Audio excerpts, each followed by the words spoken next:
Hi and welcome back to Cheeky Crypto Podcast. My name's Chris and it's fantastic to have you back with us for another video. And in today's video, we're going to have a look at the SEC. We're going to have a look at the agenda that appears to be against Binance.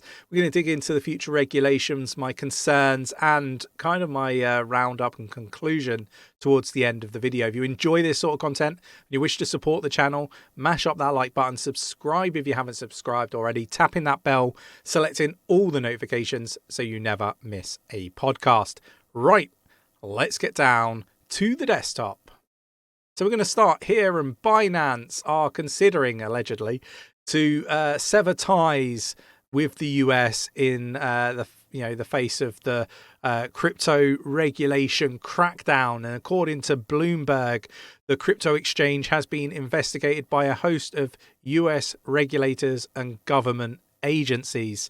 Now, first of all, I flatly want to say that this appears, at least from what I've read, to be absolute utter BS, and is probably paid for, I guess, media coverage as part of this agenda against Binance. Ever since FTX has collapsed, and Sam obviously has been found out to be a high-level fraudster, it seems that there's been this massive agenda against Binance. Whether there's substance to it or not, I'm yet to really see anything that would indicate that there's definitely something there.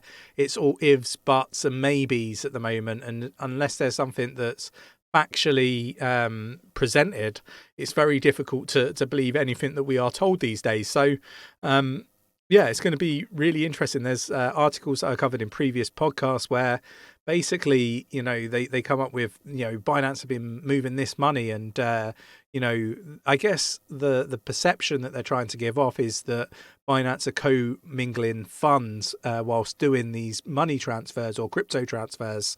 But they've got no evidence to back up. It's just an assumption. It's nothing more than needless FUD. And these media outlets should be very careful publicizing some of this stuff, because it's very misleading. And I think the SEC should be looking at the media outlets and some of the absolute nonsense that they're putting out. But they won't, because we're in a corrupt environment. This, I'm led to believe, is just absolute FUD.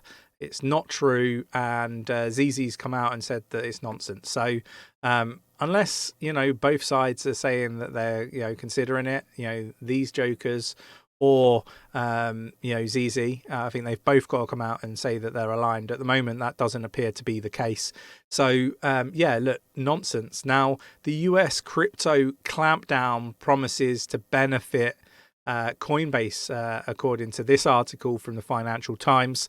And yeah, I can kind of see that it would benefit Coinbase. I think Coinbase, being a public listed company, is probably going to be in their benefit. It's in America primarily, and obviously other parts of the world. We have Coinbase here as well. But I do think that it's an exchange that will be benefiting from some of the stuff that the SEC are looking to do. And I've highlighted my concerns around this custodian aspect of or approach that the SEC have got, where you have to be, I guess, qualified custodians. And my fear is that basically they're going to cherry pick the ones that they want, and they're going to basically regulate out of the space the ones that they don't. And I don't know whether I think this is the right approach. It is if it's a fair level playing field, but if you can only be qualified because you're best friends, then I don't think that's the kind of regulation that we should have.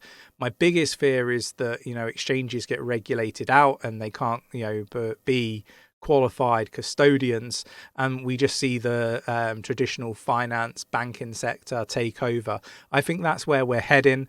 Brings in ultra I guess centralization, and we'll all be linked into the new CBDC and world order and all that nonsense that you hear about that probably isn't actually nonsense. So let me know your thoughts and opinions on that. Now, I've kind of said keep your crypto off of exchanges.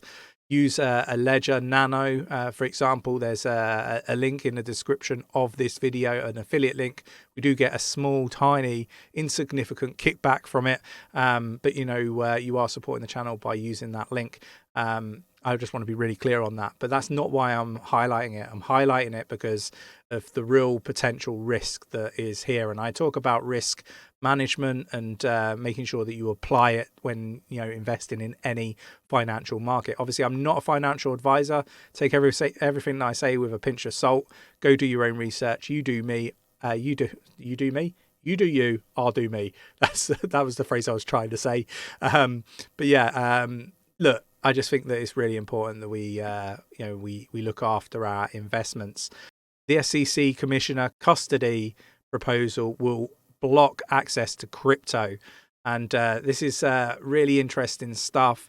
How could an advisor seek to comply with this rule, invest client funds in crypto assets after reading this release? And yeah, it's rather interesting. So, this legal and IP, website, I'm going to log it in the Discord for you to read through. But basically, in a nutshell, they're clamping down. They're making it very, very difficult for retail and businesses to conduct business in crypto. And, this could be what brings the market down to a new lower low. This and other macro events. So just be aware. We don't know what's going to bring the market down, but we do get a feeling that, we do see lower lows. Now, the SEC tightening of crypto regulations is not an exponential threat, according to this article.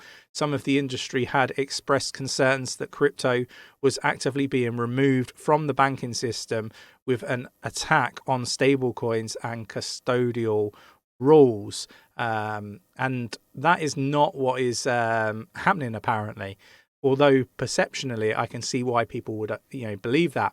I am one of these people that are very skeptical of the SEC and the government over in the US, because I don't think that they've approached things in the right way. I think they could have given clarity. I think they could have done a much better job of regulating this space.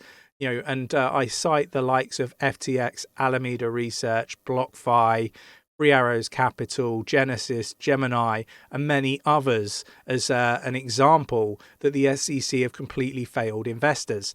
And, I would love the likes of Gary Gensler or somebody else that, works at the SEC to come on the channel and explain themselves, explain how these failures happened over there, under their oversight, I guess. I think that it's phenomenal that they can be looking to do all of this stuff within the space now. It's all just a little bit too late, and again they're just causing more aggravation in the space. But that might just be my opinion and not yours, but I'm going to link these articles in the Discord for everybody to read through at their leisure. I think it's really important that we keep up to date with all of this regulatory activity. Overall, my thought process is that I think they might get it wrong a few times before they get it right. I don't believe that crypto is being regulated out of the banking system. I think the banks are all in crypto as much as they might be making it very difficult for retail and investors to get in. I think this is all part of the process for the smart money that isn't so smart to get in late and take what the real smart people, retail, managed to get in at a super early price and got really good deals. I think the smart money is actively trying to pursue getting those cheap prices before inflating them heavily with adoption and reaping those benefits. But let me know your thoughts and opinions in the comments below. I hope you enjoyed today's podcast. If you did, mash up that like button, subscribe if you haven't subscribed already, tapping that bell, selecting all the notifications so you never miss a video, and we'll catch you in the next one. Take care.